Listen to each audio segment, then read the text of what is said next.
Everyone, welcome back to my YouTube channel वांगशियान and emotions. I hope आप सब अच्छे हैं। अच्छे नहीं हो तो हो जाओ यार। सो मेरा एक थैंक यू है, personal thank you for my one of the subscriber जिन्होंने मुझे मेरे 18th एपिसोड पर एक कमेंट किया था कल रात को, और वो मुझे इतना इतना इतना अच्छा लगा। मैं दिन भर में सोच रही थी कि रिकॉर्ड करूँ नहीं करूँ, करूँ नहीं करूँ। फिर लास्टली मैंने वो कमेंट पढ़ा और मेरा मूड बहुत अच्छा हो गया कि यहाँ पर कोई है जो चाहता है कि स्टोरी को और लॉन्ग बनाऊँ और लंबा खींचूँ उसे। Thank you so much dear. आपको मेरी आवाज़, मेरी ये तरह तरह की बातें करना, इधर उधर उंगलियाँ करना आवाज़ों के साथ में अच्छा लगता है। मुझे अच्छा लगा, आपको ये मुझे जानकर अच्छा लगा कि आपको मेरी आवाज़ अच्छी लगती है। So thank you thank you thank you so much and thank you everyone who always supports me, loves me and be there for me. Thank you so much guys. वैसे तो स्टोरी मैं हर बार सुनाती हूँ, हर एपिसोड के साथ एक नया मुद्दा उठा के लेके आती हूँ, कुछ नए जज्बातों को मैं खुलकर बताती हूँ। पर आज का एपिसोड भी बहुत ख़ास होने वाला है, क्योंकि मेरे ख्याल से सिर्फ वंशियन हम लोग सुनते हैं ये कहना सही नहीं होगा, क्योंकि हमारे पास किरदारों की कमी थोड़ी है। किरदार बड़े बड़े हैं, इतने सारे किरदार हैं कि हर एक कैरेक्टर को बयां करते करते FF 100 एपिसोड से भी ऊपर जा सकता है। पर मैं इतने आगे का नहीं सोच सकती। किसी बार अगर आप लोगों का सपोर्ट रहा तो हम इतना लॉन्ग FF भी ज़रूर बनाएंगे, पर आज तक का रिकॉर्ड रहा है मेरा 46 एपिसोड से लॉन्ग FF आज तक नहीं हुआ। सो गाइस, मैं ये बोल रही थी कि किरदारों की कमी ना होने की वजह से हमारी स्टोरी में बहुत सारे रंग भर जाते हैं। वंशन का प्यार, झगड़ा, नफ़रत, लड़ाई और बहुत सारा केयर। इसके साथ में हमें बाकी सारे कैरेक्टर्स के अलग अलग रोल देखने को मिलते हैं, और मुझे बहुत अच्छा लगता है कि आप बाकी सारे कैरेक्टर्स को भी इंजॉय करते हो। तो बस मैं ये बोल रही थी कि अब नए साल पर आप लोगों के लिए बहुत सारी शुभकामनाएं, और आज का एपिसोड एंजॉय कीजिएगा। कोशिश करूँगी कि आपका न्यू ईयर गिफ्ट, मतलब कल जो एपिसोड लेकर आऊँ, वो थोड़ा ज़्यादा लॉन्ग हो। इसके अलावा मैं कोई और गिफ्ट नहीं दे सकती, सॉरी। हाँ, तो चलो फिर आज के इस ब्यूटीफुल से पार्ट को स्टार्ट करते हैं। आज का मौसम कुछ ज़्यादा बेईमान है। बारिश जो सुबह लगभग 4 बजे से शुरू हुई और अब सुबह के 7 बजे तक बिल्कुल बंद नहीं हो रही है। ऐसा लगता है आज ये बारिश किसी को तो अपने पानी में भिगो कर रहेगी। कोई तो है जिसे ये बारिश अपने साथ ले जाना चाहती है, डुबोना चाहती है। शायद यही था इस बारिश का मकसद। इस बारिश का जो भी मकसद हो, पर इस बारिश ने वांग जी के प्लान पर पानी फेर दिया था। वांग जी जो अंदर अपने रूम में था और अपनी विंडो से बाहर का मौसम देख रहा था, उसने शर्ट नहीं पहनी है, क्योंकि मॉर्निंग में ही उसने अपने बेबी को एक हॉट एंड रोमांटिक केयरिंग सा सीन दिखाया है या कहो उसे प्यार किया है, जिसकी वजह से उसका बेबी ज़्यादा बुरा महसूस न करे, कल रात के सपने के बारे में ज़्यादा ना सोचे और भूल जाए जो भी उसने अपने सपने में देखा। वांग जी कुछ भी ऐसी चीज़ जो विंग को दुख पहुंचाती है, उसे दर्द दे, वो सारी चीज़ें वो दूर कर देना चाहता है। कहीं बहुत दूर एक डिब्बे में भर करके पैक करके और फेंक देना चाहता है, ताकि वो दर्द और दुख विंग के पास कभी लौट कर ना आए। इसी ख्याल में गुम वांग जी आसमान में देखने लगता है और उसे बहुत गुस्सा आ रहा था। आज तो उसे भगवान से भी गुस्सा आ रहा है, नाराज़गी हो रही है कि आखिर ये बारिश आज ही के दिन क्यों लेकर आनी थी। उसका इतना अच्छा प्लान था, वो विंग को सरप्राइज़ देने वाला था और सब पर पानी फेर दिया गया है। उसे बहुत गुस्सा आ रही थी। वांग जी का फ़ोन अचानक से बज उठता है। वांग जी उस फ़ोन की तरफ बढ़ते हुए उस कॉल को पिक करता है और बोलता है हेलो। वो एक अननोन नंबर था। सामने से एक आवाज़ आती है, हेलो हेलो मिस्टर लान, क्या ये मिस्टर लान का नंबर है? क्या आप लान वांग जी बोल रहे हैं? मुझे फ़ोन नंबर याद नहीं है आपका। क्या वही हैं? जी मैं बोल रहा हूँ। आप कौन?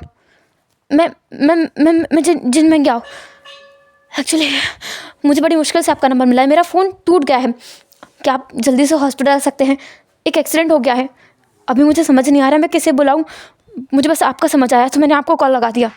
वांग जी कहता है किसका एक्सीडेंट हुआ है? आप आ तो जाइए, आप आइए, मैं आपको बता देता हूँ। वांग जी विंग को देखता है। विंग जो एक बार फिर थक करके सो चुका है। वांग जी उसे देखता है और अपनी शर्ट को उठा लेता है, पर विंग से कुछ नहीं कहता। जब वो नीचे आता है तो लांचरेन, जो कि सोफे पर बैठ करके अखबार पढ़ रहा था, न्यूज़पेपर पढ़ते हुए, वो वांग जी को जाते हुए देखता है। बोलता है वांग जी कहाँ जा रहे हो? वांग जी अपने अंकल की तरफ देखता है, बोलता है, वो मैं बस अभी आता हूँ, मेरे एक दोस्त का फ़ोन आया है, उसका एक्सीडेंट हो गया है, मैं अभी आता हूँ। लान चरण तुरंत उठकर खड़ा हो जाता है, बोलता है, किसका एक्सीडेंट हो गया है बेटा? वांग जी देखता है लान चरण जो बहुत ज़्यादा परेशान हो गया है। लान चरण का दिल तो सुबह से ही घबराए जा रहा है। ऐसा लग रहा था उसे कि आज कुछ गलत होने वाला है, कुछ तो है जो उसे अब ठीक करना चाहिए, पर वो क्या है उसे समझ नहीं आ रहा है। पर होता है ना, दिल घबराने लगता है कभी कभी। वही हाल था लान चरण का, पर क्या करे, वो कुछ नहीं कर सकता है ऐसा। दूसरा वांग जी जो कहता है, कुछ नहीं, मेरा एक दोस्त है, आप शांत रहिए, मैं थोड़ी देर में वापस आता हूँ। वांग जैसा बोलता है, कार लेता है और वहाँ से निकल जाता है। लान चरण जो घबरा गया था, वो बेचारा परेशान हो गया है। सोचता है कि शायद सिचन को कॉल करके पूछ ले। सिचन को तो कुछ नहीं हुआ ना। लान चरण अपनी मन की शांति के लिए एक बार अपनी फैमिली को कॉल कर देता है। पहले लान सिचन को कॉल करता है। सिचन सुबह सुबह जो कि नी मिंग जी के ऊपर चिल्ला रहा था और बोल रहा था कि उसके भाई की शादी है और उसे अब बताया जा रहा है, सुबह उठकर बताया जा रहा है। वो भी तो तैयारी करवाता ना, उसे क्यों नहीं बताया? उसकी शिकायतें बिल्कुल जायज़ हैं, पर नी मिंग जी वो भी अपनी जगह पर सही है, क्योंकि वो लोग कल रात को बहुत देर तक ऑफिस का काम करते रहे थे और लान सिचन तो बेचारा बहुत थक जाया करता है, हमेशा उसे आराम करने का मौका नहीं मिलता है। इसलिए नी मिंग जी ने सिचन के हिस्से का काम किया, पर उसे पता नहीं था कि उसका ये खरूट सा बॉयफ्रेंड इतना ज़्यादा गुस्सा करेगा। अभी वो बस डांट खा रहे थे चुपचाप खड़े होकर, लेकिन सिचन के फ़ोन कॉल ने उन्हें बचा लिया। सिचन देखता है कि उसके अंकल का फ़ोन है, तो वो उठाते हुए पूछता है, शुशु क्या हुआ है? क्या वांग जी निकल गया वेन्यू के लिए? लान चरण कहता है, हाँ हम निकलेंगे, अभी तो बारिश हो रही है ना, बारिश रुक जाए उसके बाद जाएंगे। तुम ठीक तो हो ना बेटा? हाँ मैं ठीक हूँ, आप ऐसा क्यों पूछ रहे हैं? नहीं, ऐसे ही पूछ रहा हूँ मैं। क्या तुम्हारी गगा से और शाहजी से बात हुई? क्या वो दोनों ठीक हैं? सचिन कहते हैं, मेरी उनसे अभी बात नहीं हुई है, कल रात को हुई थी, मैं रात को उन्हें मैसेज करके ही सोया था। क्या हुआ है, कुछ हुआ है क्या? आपकी आवाज़ कुछ अच्छी नहीं लग रही है, आप कुछ सैड साउंड कर रहे हैं। अरे नहीं, ऐसा कुछ नहीं है, यहाँ भी सब कुछ ठीक है, विंग बस सो रहा है और वांग जी तैयार हो रहा है। हाँ, वांग जी के बारे में उन्होंने झूठ बोल दिया था क्योंकि वो सचिन को परेशान नहीं करना चाहते थे। कॉल रखने के बाद मिलान चरण को थोड़ा सा राहत मिलता है कि सब कुछ ठीक है, पर उनका दिल अभी भी घबराने से बंद ही नहीं हो रहा था। तो वो अपने आप को संभालते हुए विंग के कमरे के बाहर चले जाते हैं, क्योंकि अब उनसे और रहा नहीं जा रहा था। तो वो दरवाज़ा नॉक करते हैं। विंग जो अंदर सो रहा था वो कहता है, लंजा देखो ना, हाँ शुशु, नहीं डैड होंगे, डैड देखो ना, लंजा ये कहाँ गया? शायद वॉशरूम गया है। उठ करके विंग दरवाज़ा खोलता है और देखता है लान चरण सामने खड़ा हुआ है। विंग कहता है, क्या हुआ डैड, आप कुछ परेशान लग रहे हैं? कुछ भी नहीं, क्या तुम ठीक हो? विंग कहता है, हाँ मैं ठीक हूँ, बस थोड़ी ज़्यादा नींद आ गई थी आज, रात को मैं ठीक से सोया नहीं पाया ना, इसलिए। हाँ आओ हम दोनों ब्रेकफास्ट कर लेते हैं। हाँ मैं लंजा को बुला के लेके आता हूँ। वो नहीं है बेटा घर पे, क्या वो तुम्हें बताकर नहीं गया? घर पर नहीं है? कहाँ गया? मुझे कुछ नहीं बताया, मुझे बताना तो चाहिए था ना। लान चरण कहता है, कुछ नहीं बेटा, वो उसे इमरजेंसी आ गई होगी इसलिए चला गया होगा, तुम चिंता मत करो, वो थोड़ी देर में आता होगा, हम लोग ब्रेकफास्ट कर लेते हैं। चलो मेरे साथ ब्रेकफास्ट करना। हाँ। लान चरण जो खुद को बस बहलाने की कोशिश कर रहा था, इसलिए वो विंग को खींच कर लेकर आता है और उसके साथ ब्रेकफास्ट करने लगता है। उसे तो खाना खाया भी नहीं जा रहा था। विंग के हाल भी कुछ लान चरण से मिलता जुलता था। उसका दिमाग भी कहीं ना कहीं दौड़ रहा था, उसे कुछ अच्छा नहीं लग रहा है, दिल में एक अलग सा डर बैठा जा रहा है। दूसरा हम देखते हैं वांग जी का सीन। वांग जी जो सीधे हॉस्पिटल पहुंचता है, वहां जा कर के वो मेंग्याओ से मिलता है। मेंग्याओ जिसको थोड़ी बहुत चोट आई है, जहाँ पर उसके सर पर कुछ पट्टियाँ बंधी हुई हैं और हाथ में भी उसके प्लास्टर चढ़ा हुआ है, और साथ ही वो एक स्टिक लेकर के चल रहा है, उसके पैर में भी चोट आई है शायद। वांग जी उसे देखता है, बोलता है, मिस्टर याओ, आपका एक्सीडेंट हो गया है, आप ठीक तो है ना? मेंग्याओ कहता है, यस मिस्टर नान, मैं तो ठीक हूँ, पर मुझे लगता है वो ठीक नहीं है, मुझे कुछ समझ नहीं आया मैं कैसे बताऊँ, तो मैंने आपको बुला लिया, प्लीज़ आइए मेरे साथ। वांग जी अंदर जाता है मेंग्याओ के साथ में। अंदर देखता है कि वहाँ पर फैंग जो बेड पर लेटा हुआ है, उसकी हालत कुछ ज़्यादा ठीक नहीं लग रही है। उसे ऑक्सीजन मास्क लगा हुआ है और उसकी बॉडी में जगह जगह पर कई सारी पट्टियाँ बंधी हुई हैं। डॉक्टर अभी भी उसे चेक कर रहे हैं। वांग जी पूछता है क्या हुआ है इसे। वो डॉक्टर कहता है सर इनका एक्सीडेंट हो गया है और इनकी कंडीशन बहुत क्रिटिकल है। क्या इनकी फैमिली वालों को अपने को बुला लिया? मिस्टर याओ आपने बुला लिया इनकी फैमिली वालों को? मिस्टर जिन मेंग्याओ कहता है जी जी जी जी ये इसके भाई हैं। लाइवांग जी मिस्टर लान आप प्लीज़ प्रोसेस संभाल लीजिए, मुझे जाना होगा, मेरे लिए बहुत इमरजेंसी है ये सिचुएशन, मैं यहाँ नहीं रुक सकता, मुझे यहाँ से जाना ही होगा। वांग जी कहता है पर मैं कैसे रुकूँ, आज तो मेरी शादी है। मेंग्याओ कहता है आपकी शादी? फिर इनके पास कौन रुकेगा? वांग जी कहता है इसके पास मैं किसी को बोल देता हूँ रुकने के लिए, पर मैं यहाँ नहीं रुक सकता। वैसे भी ये हमारी फैमिली का हिस्सा नहीं रहा है, शूशू ने इसे खुद हमारे घर से निकाल दिया है। इस जैसा इंसान हमारी फैमिली का हिस्सा बनने के लायक ही नहीं है। मैं इसकी कभी हेल्प नहीं करूँगा, पर इंसानियत के नाते सिर्फ विंग के लिए, अगर विंग यहाँ होता तो वो भी इसकी मदद करता। सिर्फ और सिर्फ इसलिए मैं इसके लिए कोई यहाँ रख दूँगा। डॉक्टर्स इसका ख्याल रखेगा, इसके इलाज का जितना भी पैसा होगा मैं भर दूँगा। मेंग्याओ को वो अपने साथ ले लेता है और उसे उसकी मंजिल तक छोड़ करके वापस अपने घर के लिए निकल जाता है। वांग जी घर पहुंचता है जहां वो देखता है कि लान चरेन और विंग हंस हंस के आपस में बातें कर रहे हैं। वांग जी ने सोचा था कि वो इस बारे में घर पे बात करेगा, लेकिन अब तो वो नहीं करेगा। क्यों ही करे, वो कैसे करेगा, वो नहीं कर सकता है। वांग जी जो घर आ गया बिल्कुल नॉर्मल रिएक्ट करता है। अपने मन में वो बात वो रख लेता है क्योंकि वो विंग को बता करके उसे परेशान नहीं करना चाहता था और अंकल चिरेन को दुखी नहीं करना चाहता था, क्योंकि उसे पता है इतना सब कुछ होने के बाद में ना तो विंग फैंग के पास जाएगा और ना ही अंकल चिरेन, और अगर वो दोनों गए तो उन्हें गिल्टी महसूस होगा क्योंकि ये इंसान उनकी केयर के बिल्कुल भी काबिल नहीं है, लायक ही नहीं है, वो डिज़र्व ही नहीं करता है उसकी फैमिली का वो प्यार जो वो हमेशा से पाता आ रहा था। वांग जी वहाँ करके सबसे बात करने लगता है और विंग से कहता है विंग हम लोग शादी कर रहे हैं। विंग कहता है हाँ अच्छा मजाक है डैड, देखो लंजा को देखो, इतना अच्छा मजाक कर लेता है ना वो।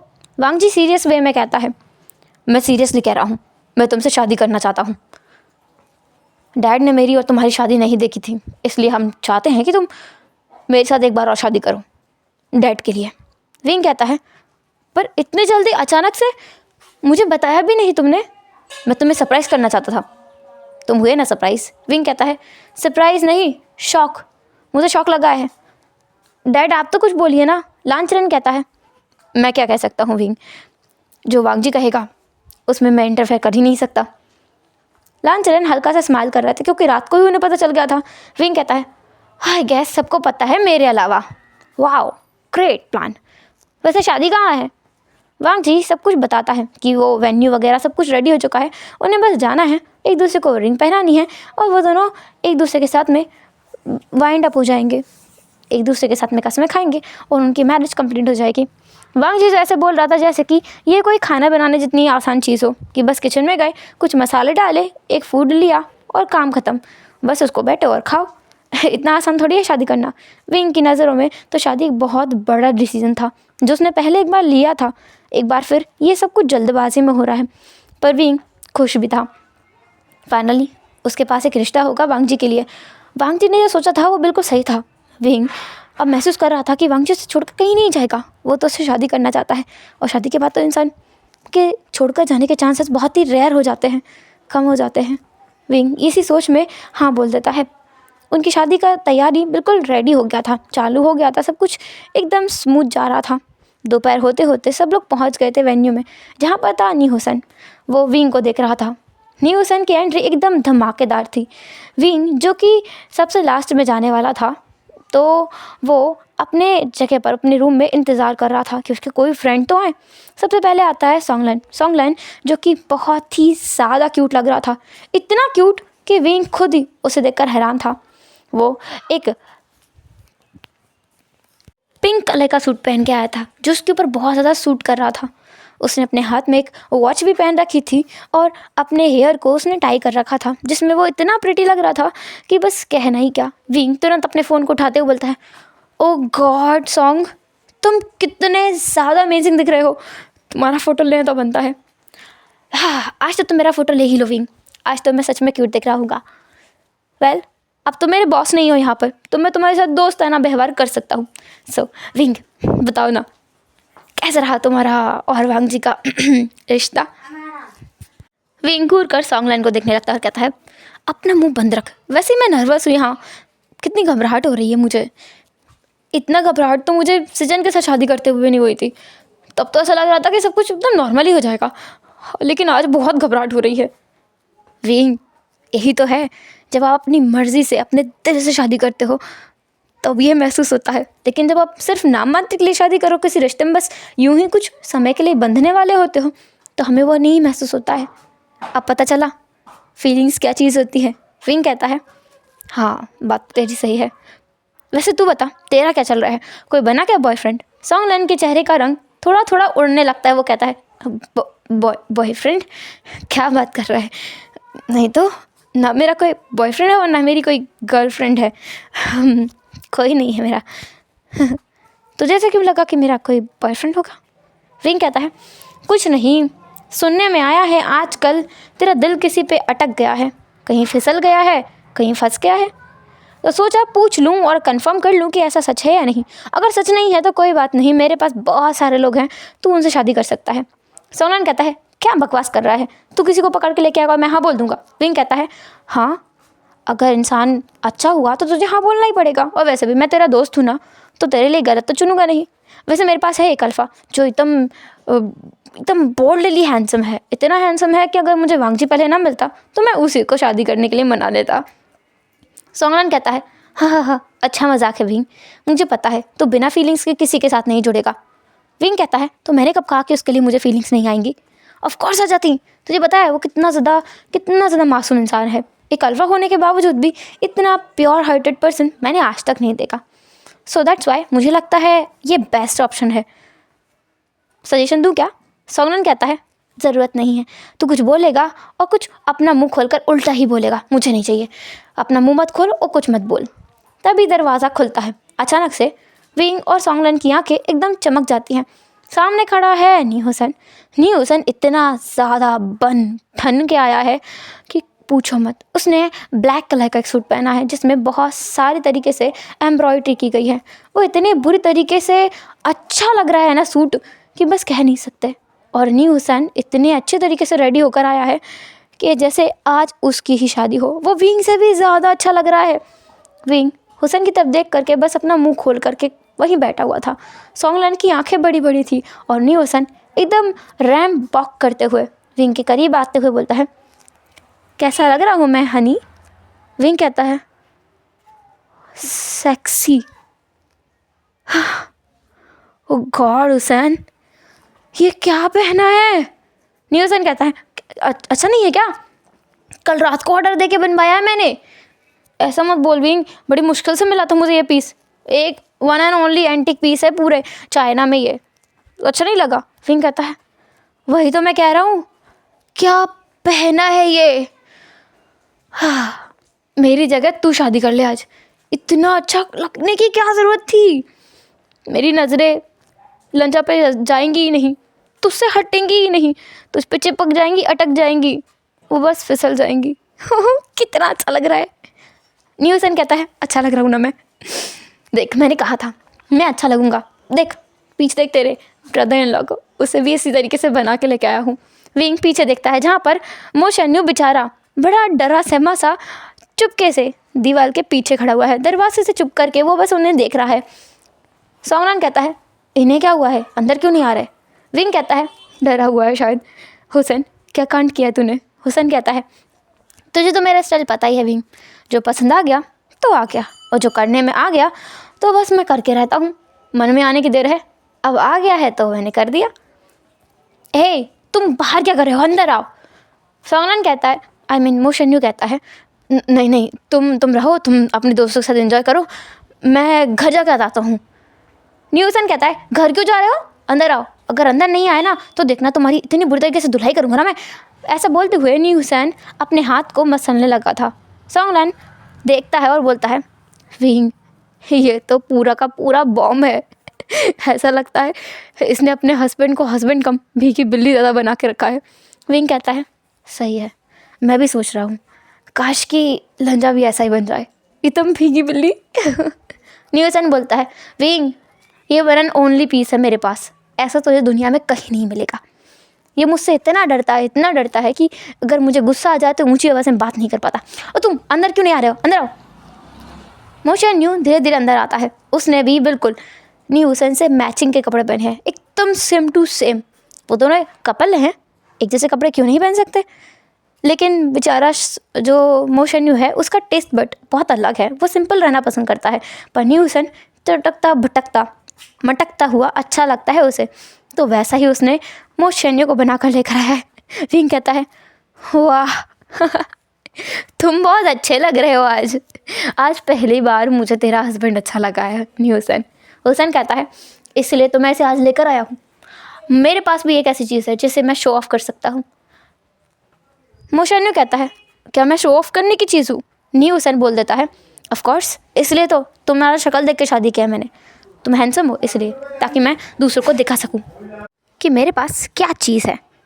विंग और न्यूसन दोनों हंसने लगते हैं और बेचारा मोशन न्यू बस वहीं पर एम्बैरस्ड हो जाता है ये सुनकर। लेकिन सॉन्गलन जो बस विंग को निहार रहा था, वो उसे देख रहा है और उसे अच्छा लग रहा है। न्यूसन सॉन्गलन की आंखों में वो जो एक हल्की सी जो इमोशन था ना, उसे वो जान लेता है, पहचान लेता है।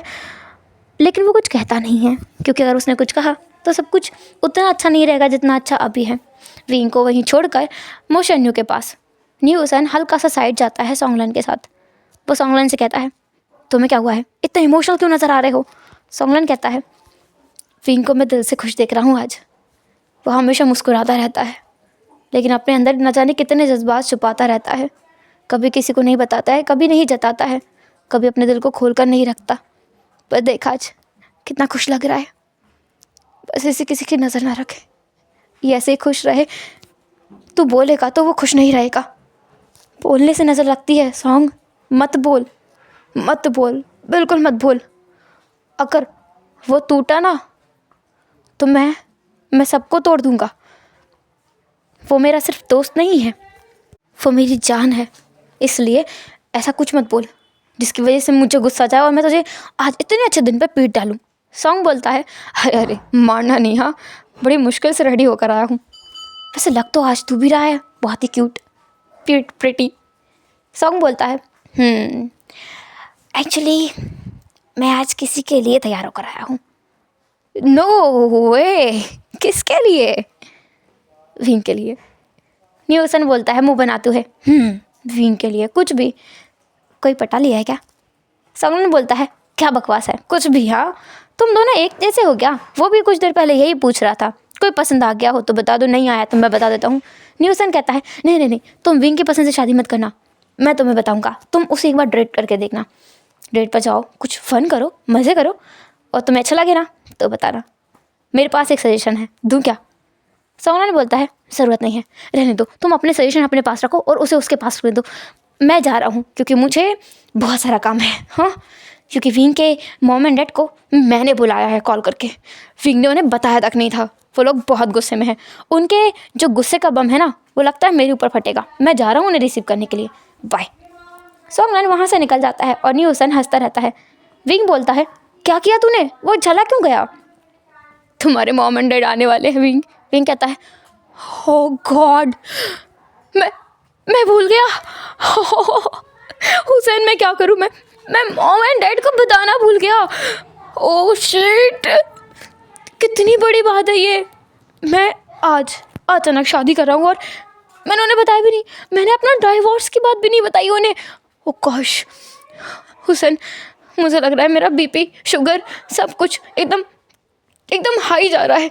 ऐसा लगता है अब तो मेरी सांस भी बाहर निकल के आ जाएगी, मैं क्या करूं। विंग वहीं पे उछलने लगा था बंदरों की तरह, क्योंकि उसे बहुत ज़्यादा डर लग रहा था। उसने अपनी मॉम एंड डैड को बताया नहीं, इतनी बड़ी बात वो भूल गया। विंग को बहुत घबराहट हो रही थी। न्यूसन कहता है चल चल चल चल, हम लोग हैं ना। नहीं नहीं नहीं नहीं नहीं, नहीं हुसैन, बहुत ज़्यादा गड़बड़ हो गई है।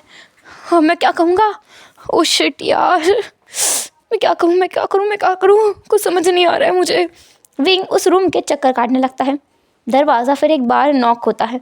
विंग उस तरफ देखता है जहाँ पर लांस सिचन था। सिचन को देख करके विंग तुरंत उसके पास जाता है और उसके हाथ को पकड़ के बोलता है, तुमने बताया क्यों नहीं ये सब कुछ? तुम्हें पता था ना पहले से?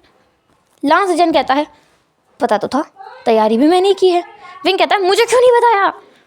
विंग, कल रात को ही वागजी ने मैसेज करके ये सब बोला है मुझे करने के लिए, मैं तुम्हें कैसे बताता?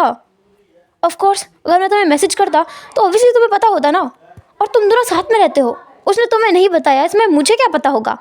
विंग कहता है, तुम्हारी गलती की वजह से कितनी बड़ी मिस्टेक हो गई। तुम्हें पता है मैंने मेरे और तुम्हारे डाइवोर्स के बारे में मेरे मॉम डैड को नहीं बताया, और इस शादी के बारे में भी कुछ नहीं पता था। सॉन्गलैंड ने उसे कॉल करके बताया है, अब क्या होगा? सिंचैन, लांस सिचन बहुत ज़्यादा हैरान थे। वो हैरान होकर विंग को देख रहे थे। उन्होंने कहा, विंग, हमारे डाइवोर्स को हुए काफ़ी दिन हो चुके हैं, तुमने क्यों नहीं बताया? मैं सही मौका ढूंढ रहा था, लेकिन सही मौका तो छोड़ो, मुझे मौका ही नहीं मिला। अब तो सब गड़बड़ हो गई, पता नहीं क्या होगा, क्या करूँगा मैं, कैसे क्या करूँ सकता हूँ मैं, कुछ समझ नहीं आ रहा है। ओ गॉश, क्या होगा मेरा? लांस सिचन कहते हैं, एक काम करता हूँ, मैं जाके बात करता हूँ। हाँ, तुम बात करो, जाओ जाओ जाओ, वो तो तुम्हें अपना फेवरेट मानते हैं, तुम्हारी बात ज़रूर सुनेंगे, जाओ जाओ जाओ। पता नहीं क्या होगा मेरा अब। मैं लंजा से क्या कहूँगा? लंजा को मेरे मॉम एंड डैड याद होंगे क्या? सिचन, तुम बताओ ना, अगर मेरे मॉम एंड डैड मेरा हाथ पकड़ के लेके जाएंगे उसके हाथ में देने के लिए, क्या उसे वो याद रहेंगे? हमें तो ये भी नहीं पता है वो किस किस को पहचानता है। मेरे फ्रेंड्स को क्या वो पहचानता है? वो बस नहीं हुसैन को पहचानता है, क्योंकि उस दिन मैं उसे लेके गया था हॉस्पिटल। अब क्या होगा? लांस सिचन कहते हैं, तुम चुप रहो, कुछ नहीं होगा, चिंता मत करो तुम, मैं आता हूँ, मैं बात करता हूँ। विंग वहाँ पर बेचारा परेशान था। हम दूसरी तरफ का सीन देखते हैं जहाँ पर वांग जी, जिसका फ़ोन बजने लगता है, उसे हॉस्पिटल से फ़ोन आया था। वांग जी फ़ोन उठा के बोलता है कि ठीक है, हो जाने दो, कोई बात नहीं, सब चलेगा। उसने ये सब कुछ बहुत नॉर्मल में ले लिया था, जो भी डॉक्टर्स ने बताया था वो। वांग जी अपना फ़ोन साइड में रखता है। वो इस बार किसी को भी अपने और विंग के बीच नहीं आने देगा। वो बस चाहता है कि उसकी और विंग की शादी जल्द से जल्द हो जाए, क्योंकि जैसा कि उसके भाई ने कहा था, विंग एक सेंसिबल इंसान है, कुछ ज़्यादा ही सेंसिटिव इंसान है। तो ऑफ कोर्स अगर उसकी और विंग की शादी हो जाती है तो विंग अपना स्टेप पीछे कभी नहीं लेगा, और जब तब उसके पास वांग जी के लिए फीलिंग्स हैं तो वो कभी भी वांग जी को छोड़कर कहीं नहीं जाएगा।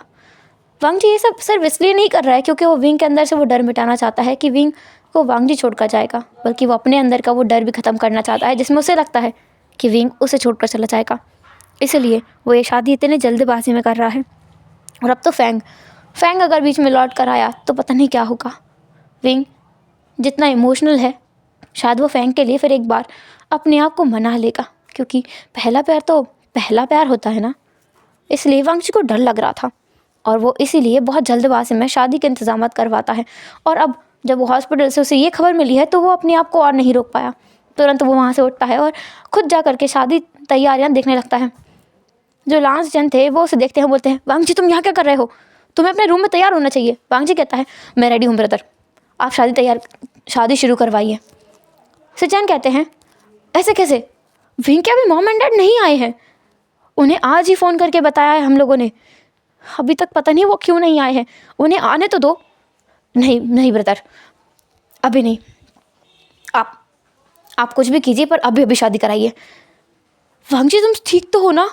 क्या बोल रहे हो? हमारे मॉम एंड डैड भी नहीं आए हैं, अभी तक अंकल भी नहीं आए हैं, हम कैसे शादी स्टार्ट कर दें? और तुम विंग को इतनी जल्दी क्यों ले आए? मैंने कहा था ना, जब सब लोग आ जाएंगे, सारे गेस्ट आ जाएं, उसके बाद तुम लोग एंट्री करोगे। तुम इतनी जल्दी उसे यहाँ क्यों ले आए? चलो ले आए तो तुम यहाँ क्यों घूम रहे हो? वांग जी कहता है, मैंने कहा ब्रदर मुझे अभी शादी करनी है तो करनी है, तुरंत के तुरंत शादी करवाइए। क्या हुआ है, तुम बहुत घबराए हुए लग रहे हो, कुछ परेशानी है क्या? वांग जी कहता है, परेशानी तो है काका, पर मैं आपको बता नहीं सकता, मैं आपको तब बताऊंगा जब सब कुछ हो जाएगा। फिलहाल आप बस शादी करवाइए। आप चाहते हैं कि आपका भाई हमेशा खुश रहे तो जल्द से जल्द ये शादी करवा दीजिए। अगर इसमें देरी हुई तो आपका भाई कभी खुश नहीं रह पाएगा। क्या बोल रहे हो तुम? तुम्हें समझ भी आ रहा है वांग जी? वांग जी अब एक नहीं सुनता है, बल्कि वो जाता है स्टेज पर और अनाउंसमेंट कर देता है कि उनकी शादी स्टार्ट हो रही है। वो प्रीस्ट को भी वहाँ पर खड़ा कर देता है, उसने बहुत पहले ही बुला लिया था। विंग ये अनाउंसमेंट सुनता है तो वो हैरान हो गया था, क्योंकि आवाज़ तो वांग जी की विंग तक पहुँच ही गई थी। विंग ने हुसैन की तरफ देखते हुए बोलता है, ये क्या हो रहा है इतनी जल्दी? क्या मॉम एंड डैड आ गए? पर वो यहाँ क्यों नहीं आए? हुसैन, वो मुझसे नाराज़ है ना? वांग जी के मॉम एंड डैड वो भी नहीं आए क्या?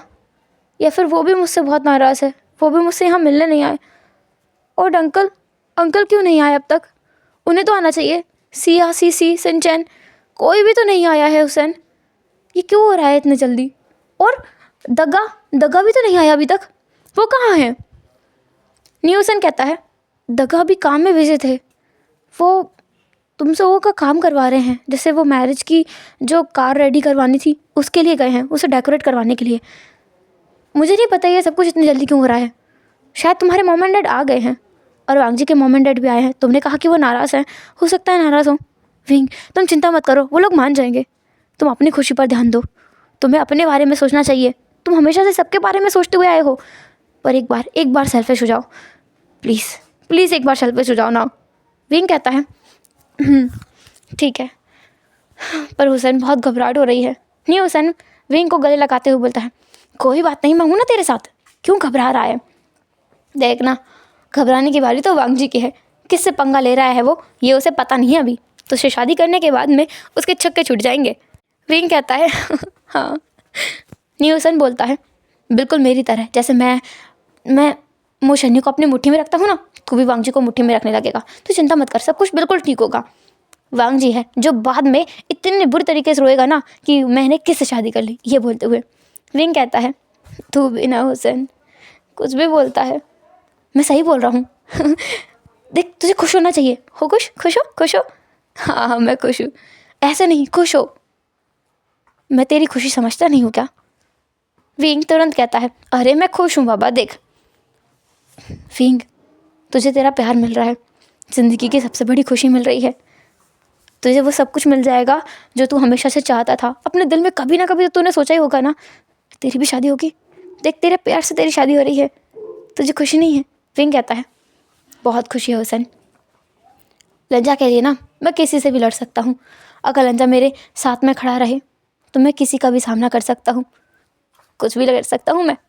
और मुझसे ज़्यादा पावरफुल इंसान इस दुनिया में कोई और नहीं हो सकता। बस लंजा मेरे साथ रहे।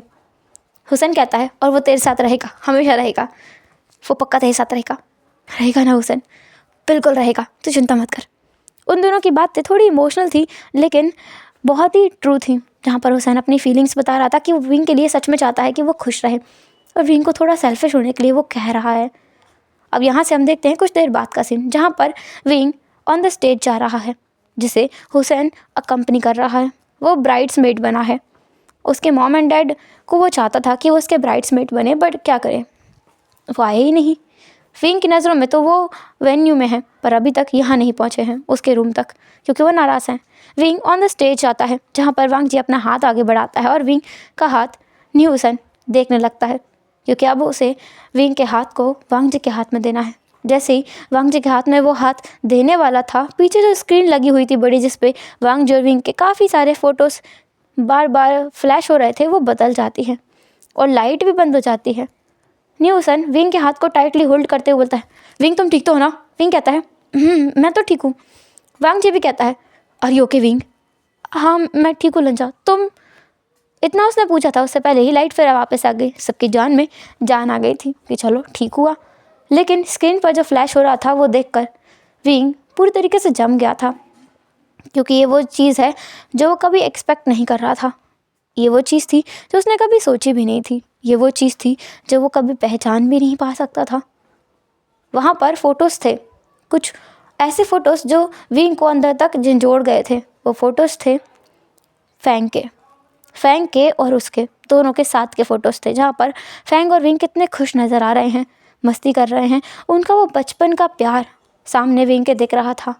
विंग के वो ज़ख्म जो भर गए थे, वो अचानक से ऐसा लगता है किसी ने खुदेड़ कर, एकदम खोद कर बाहर निकाल दिए हों।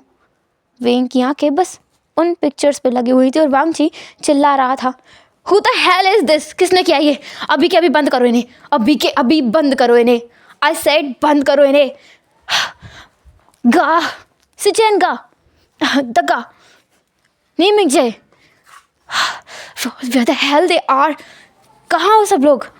वो चिल्लाए जा रहा था, चीखे जा रहा था। उसकी तो जैसे सांस अटक गई थी, उसे घबराहट भी हो रही थी और डर लग रहा था। अंदर से वो काँप रहा था क्योंकि विंग की आँखें सिर्फ और सिर्फ उन फोटोज़ पे लगी हुई हैं। और विंग की आँखों में वो इमोशन जो वांग जी कभी कभी पसंद नहीं कर सकता, बर्दाश्त नहीं कर सकता और कभी देख नहीं सकता, वो उसे दिखाई दे रहा था उन पिक्चर्स में देखते हुए। विंग की आंखें में हल्की सी नमी आ गई थी, जिसे वो बर्दाश्त ही नहीं कर पा रहा था और वो इधर उधर चिल्ला रहा था, चीख रहा था। वहाँ पर लांस सेजन थे, नीमिंग भी थे। वो बोलते हैं, हमें नहीं पता है वांग जी ये कहाँ से हो रहा है, इसका कनेक्शन जहाँ हमने किया था वहाँ नहीं है, किसी ने छेड़छाड़ की है इसके साथ में। तुम विंग को संभालो। विंग जो इन पिक्चर्स की तरफ देख ही रहा था, तभी उसे कुछ और पिक्चर्स मिलती हैं। वांग जी विंग की तरफ आते हुए बोलता है, विंग तुम मेरे मत देखो, रहने दो, ये सब बहुत बेकार पिक्चर्स हैं, तुम्हें नहीं देखनी चाहिए। बाबे तुम मेरी तरफ देखो। विंग वांग जी के हाथ को हटाता है, जिसने विंग की आंखों को कवर किया हुआ था। न्यू सेन की पकड़ विंग के हाथ पर बढ़ गई थी और ज़्यादा कस गई थी, क्योंकि जो पिक्चर्स वो देख रहा है उसे देखने के बाद तो न्यू सेन खुद ही अपने आप से स्ट्रगल कर रहा था। वो नहीं चाहता कि विंग आगे कुछ भी देखे, क्योंकि उन पिक्चर्स में कुछ और नज़ारे नज़र आने लगे थे। जैसे कि अभी तक तो पिक्चर्स थी जहाँ पर विंग और फैंग साथ में थे, अब पिक्चर्स थी जिसमें विंग और लांस जेन साथ में थे। वो दोनों क्लोज थे, एक दूसरे के हाथ पकड़ते हुए, स्माइल पास आउट करते हुए। जब वो दोनों दोस्त बन गए थे तब उनकी फ़न एक्टिविटीज़ जो हुआ करती थी, उनकी बहुत सारी पिक्चर्स वहाँ पर थी, जिनमें वो मेनली ऐसा लग रहे थे जैसे कि कपल्स हो। यहाँ पर यह मुद्दा नहीं रुका था, कुछ और पिक्चर्स भी फ्लैश हुई थी जिनमें था विंग और सिनचैन। यहाँ भी ये बात नहीं रुकी। फिर पिक्चर आती है विंग और नीमिंग जी की, जहाँ पर वो एक कैफ़े वाला भी फ़ोटो उसमें था, जहाँ पर विंग गले लगा रहा था नीमिंग जी को। जब वांग जी को नीमिंग जी के बारे में कुछ नहीं पता था, ये तब की बात थी। और अब बारी थी वांग जी के साथ विंग के पिक्चर्स की। वो भी काफ़ी सारे थे और वो पिक्चर्स से तब के जब लांस जेन ने विंग से डाइवोर्स नहीं लिया था। उनके गुस्सों में जाने वाले पिक्चर्स थे और बहुत सारे पिक्चर्स अलग अलग थे। वहाँ पर काफ़ी सारी फ़ोटोज़ थी जहाँ पे एक तरीके से ये दिखाने की कोशिश की गई है कि विंग कितना कैरेक्टरलेस ओमेगा है, हर किसी के साथ मुंह मारता हुआ घूमता है। और सेम टाइम पर एंट्री हुई थी मिस्टर लान और मिसेस लान की। यही नहीं, विंग के मॉम एंड डैड की भी उसी टाइम पर एंट्री हुई थी। बिल्कुल परफेक्ट वेन्यू था ये। किसी ने बहुत सोच समझ करके ये सब कुछ सेटअप किया था ताकि ये लोग उसी टाइम पर आएँ जब ये पिक्चर्स फ्लैश हो रही हों। वांग जी और विंग सामने स्टेज पर थे और उनकी आंखें भी उस स्क्रीन पर थी जहाँ पर उन दोनों की पिक्चर्स आ रही थी। वांग जी ने अब विंग की आंखों को बंद नहीं किया था, क्योंकि उसे समझ ही नहीं आया कि ये हो क्या रहा है। लेकिन कोई था जिसने विंग को खींच करके एक तमाचा लगा दिया था। उसका फेस थोड़ा टेढ़ा हो गया था। उसे तो समझ ही नहीं आया कि ये क्या हुआ और क्यों हुआ। जब वो अपना फेस उठाकर देखता है तो वहाँ पर उसकी मॉम थी, यू जियाओ, मतलब मैडम यू के आंखों में बहुत ज़्यादा गुस्सा था, आंखों में आंसू थे और होंठों पर बहुत ही कड़वे शब्द। तुम ये क्या कर रहे हो? तुमने मुझे बताया तक नहीं और तुम ये सब कर रहे हो। शादी सच में कोई बच्चों का खेल नहीं है। बच्चे कितने भी बड़े क्यों ना हो जाएं, माँ बाप के लिए वो इमेच्योर ही रहते हैं। और इतना बड़ा फैसला लेने से पहले विंग ने उनसे पूछा तक नहीं। पूछना तो दूर की बात, उन्हें कुछ देर पहले बताया तक नहीं, खुद से इन्फॉर्म तक नहीं किया और यहाँ अचानक बुला लिया। वाह, क्या बेटा है उनका।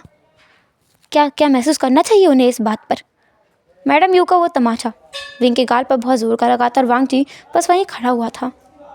वांग जी वहाँ चुपचाप था, पर वहाँ इतनी जल्दी ये खेल ख़त्म होने वाला था नहीं शायद, क्योंकि बहुत देर तक वो खुश रहा है। अब दुखी होने की बारी तो आएगी ना। एक वीडियो फिर एक बार प्ले होता है जहाँ पर वांग जी था। वांग जी किसी और ओमेगा के साथ था जिसे विंग नहीं जानता, जहाँ पर वांग जी उस ओमेगा के साथ में बैठा हुआ था और बहुत सारी बातें कर रहा था, ऐसा लग रहा था। साथ ही वो उसकी आंखों में देख रहा था और उसने उस लड़के का हाथ पकड़ के उसे किस किया। वांग जी की ये बहुत पहले की फ़ोटो थी, वीडियो था, जब वांग जी अपने टीनेज में होगा, जहाँ पर वो थोड़ा मोटा दिखता था, थोड़ा चबी सा था। उस ओमेगा का चेहरा नहीं दिखाई देता है, बस इतना दिखाई देता है कि वांग जी ने उस ओमेगा के हाथ पर किस किया।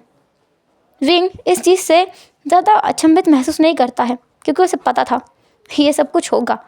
उसकी ज़िंदगी बिल्कुल नॉर्मल नहीं है, कुछ ना कुछ गड़बड़ उसमें होती ही रहती है, हमेशा होती है। फिर एक वीडियो और प्ले होता है, वो भी जिसमें आवाज़ होती है। वो होता है विंग का नहीं वांग जी का लांस एजेंट के साथ में, जहाँ पर वो दोनों बातें कर रहे हैं और ये समझा रहा है सेचेन वांग जी को कि वांग जी को अपनी यात्रा जाने का नाटक जारी रखना है। उसे विंग को कुछ बताने की ज़रूरत नहीं है, अगर वो बताएगा तो विंग उससे दूर हो जाएगा। विंग की यहाँ पर उसका विश्वास डगमगा सा गया था। उसने सोचा भी नहीं था कि ऐसा कुछ सच में हो सकता है। उसे ये मैसेज 2-3 दिनों से लगातार आ रहा है कि वांग जी उसे चीट कर रहा है, उसके साथ खेल रहा है। लेकिन ये मैसेजेस उसे अपने फ़ोन पर नहीं, कभी उसके ईमेल पर तो कभी उसके ऑफिस में कोई लेटर छोड़ के जाता था, जहाँ पर वांग जी के कई ओमेगास के साथ में अलग अलग तरीके से खींचे गए पिक्चर्स होते थे। पर विंग ने कभी इस चीज़ पर विश्वास ही नहीं किया। लेकिन अभी वो देख रहा है, वो सब कुछ देख पा रहा है अपनी आंखों से।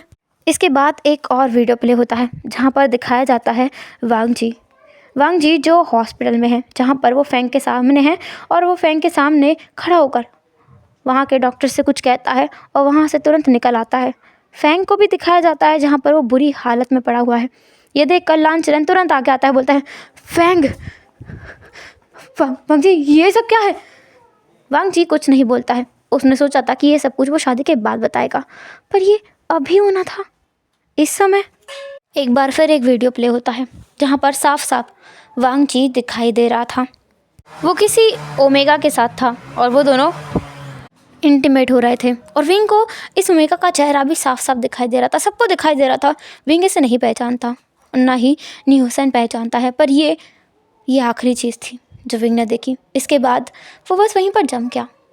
न्यूसन देखता है कि स्क्रीन अब बंद हो गया है, अब उस पर कुछ प्ले नहीं हो रहा है और सब लोग खामोश हो गए हैं, बिल्कुल शांत हो गए हैं। विंग जिसकी आंखों में कुछ भी नहीं है, आंसू का एक कतरा भी नहीं है, कुछ भी नहीं है। उसका दिल ना तो तेज़ी से धड़क रहा है और ना ही नॉर्मल स्पीड में है। ना उसे कुछ महसूस हो रहा है, ना कुछ उसे सुनाई दे रहा है और ना ही अब कुछ दिखाई दे रहा है। विंग वहीं थोड़ी देर खड़ा रहता है, लेकिन तुरंत ही कुछ देर बाद वो गिर जाता है। न्यूसन उसे पकड़ते बोलता है विंग विंग विंग विंग तो ठीक तो है ना। विंग की आंखों में कुछ भी नहीं था, वो बस वहीं पर गिर गया था। उसकी आंखें खुली हुई थी, लेकिन ना तो उसे कुछ सुन पा रहा था वो, ना कुछ देख पा रहा था, ना ही वो न्यूसन की तरफ देख करके कोई रिस्पॉन्स कर रहा था। उसकी आंखें झुकी हुई थी। ऐसा लगता है वो बुत बन गया है। उसे झटका लगा है इतना बड़ा कि वो इसे एक्सेप्ट करने के लिए तैयार नहीं है। दूसरा लांस एजेंट भी एकदम शॉक में है। वांग जी जो विंग के पास आते बोलता है विंग मेरी बात सुनो, देखो ये सब कुछ झूठ है, सच नहीं है। तो तुम्हें मुझ पर विश्वास करना होगा, ये सब कुछ झूठ है। तो तुम मुझ पर विश्वास करते हो ना। देखो विंग, भरोसा नींव होती है ना रिश्ते की। क्या नींव होती है, छोड़ो से, दूर रहना मेरे दोस्त से।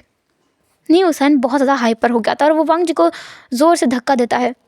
यहीं तक बात नहीं रुकती है, वांग जी को वो जा करके बहुत ज़ोर तरीके से 2 थप्पड़ भी लगा देता है।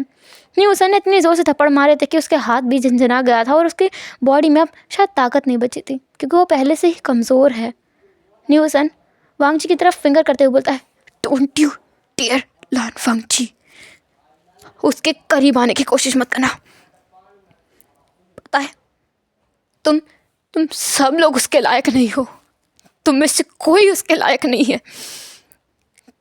गलती हम लोगों की भी है कि मैंने उससे कहा कि वो तुम्हें अपनी ज़िंदगी मान ले। गलती मेरी सबसे ज़्यादा है। जब उसे कुछ नहीं चाहिए था तो बोलना चाहिए था कि किसी पर भरोसा ना करें। अब तो वो wing wing wing wing wing देख, सब कुछ ठीक है, मैं हूँ तेरे साथ, मैं हूँ। देख हम चलते हैं यहाँ से, ये लोग तेरे लायक नहीं है। तू स्ट्रांग है ना विंग, कुछ तो बोल विंग। विंग विंग कोई रिस्पॉन्स नहीं करता है। वांग जी फिर एक बार विंग के करीब जाने की कोशिश करता है, बोलता है देखो मैं सब कुछ एक्सप्लेन कर सकता हूँ, ये कुछ नहीं है, कुछ नहीं है। विंग मेरी बात सुनो। क्या बात सुने वो तुम्हारी? क्या तुमने झूठ नहीं बोला था कि तुम्हारी आदत चली गई है? खाओ कसम विंग की और बोलो कि तुमने झूठ नहीं बोला था। हाँ मैंने झूठ बोला था। तो फिर चुप रहो और दूर रहो विंग से।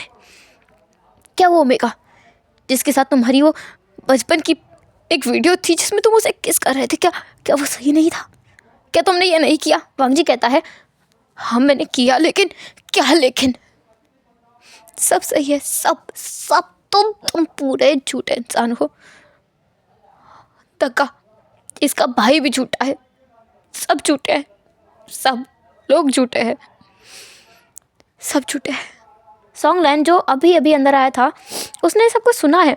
वो अब अपने होश में आता है, तुरंत भाग कर विंग के पास आता है, बोलता है हुसैन हम लोग यहाँ नहीं रुकेंगे, चलो यहाँ से। इन जैसे घटिया लोगों के बीच रह करके विंग की हालत और ख़राब हो जाएगी, हमें उसे ले जाना होगा, चलो विंग चलो हमारे साथ। विंग अभी भी अपनी जगह पर बैठा ही हुआ था, वो खड़ा भी नहीं हो पा रहा था, होश ही नहीं उसे। न्यू हुसैन विंग को पकड़ता है, सॉन्ग लाइन भी उसे उठाता है, वो दोनों उसे ले जाने लगता है। यू जियाओ बीच में आके बोलती है कहाँ ले जा रहे हो उसे, ये इसी के लायक है। अगर अपने माँ बाप की बात मान लेता तो ये सब कुछ इसका साथ होता ही नहीं, पर हमें क्यों कुछ मारने का, ये क्यों कुछ मारोगे तुम, है ना? वो विंग को पकड़ लेती हैं और उसे झंझोड़ते हुए बोलती हैं तुम बहुत बेकार इंसान हो, क्यों तुमने मेरी कोख से जन्म लिया, तुम पैदा होते ही मर जाते तो अच्छा रहता। तुमने हमारी पूरे सोसाइटी में हमारी नज़रों को नीचे झुका दिया है। इतने सारे अल्फाज के साथ में तुम्हारे संबंध हैं, सबने देखा है, सबके सामने तुमने उजागर कर दी सारी चीज़ें, सबको बता दिया कि तुम कितने घटिया इंसान हो।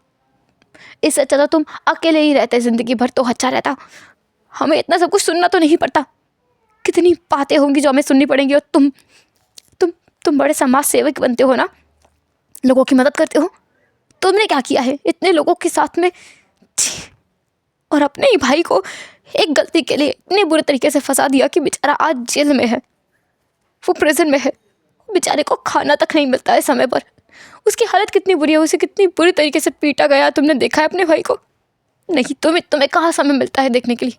तुम्हें अपने ये फालतू कारनामों से समय मिले तब तो, तुम्हें अपने अफेयर चलाने से टाइम मिले तब तो। आंटी प्लीज़ ज़्यादा कुछ मत बोलिए, जो आपको पता नहीं है उसके बारे में बोलने के बारे में आप सोचिए भी मत।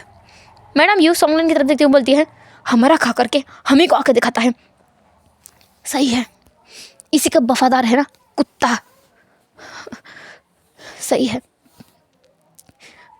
अब एक बात याद रखना, तुम मेरे घर में आना मत, खबरदार जो मेरे घर आए।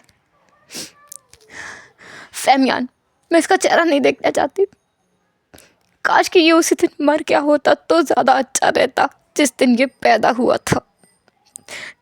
मेरे एक बेटे को इसने जेल में भेज दिया और खुद यहाँ इतना घटिया काम कर रहा है। यंग फैमियान मैडम यू के पास जाते हैं। मैडम यू की हालत भी डाउन होती जा रही थी, उनका बीपी हाई हो रहा था और उनकी सांसें फूल रही थी। मैडम यू से यंग फैमियान कहते हैं यू तुम चिंता मत करो, नहीं इसे मर जाना चाहिए था, ये मर जाता तो आज मुझे खुशी होती, ये मर क्यों नहीं गया, मर क्यों नहीं गया ये।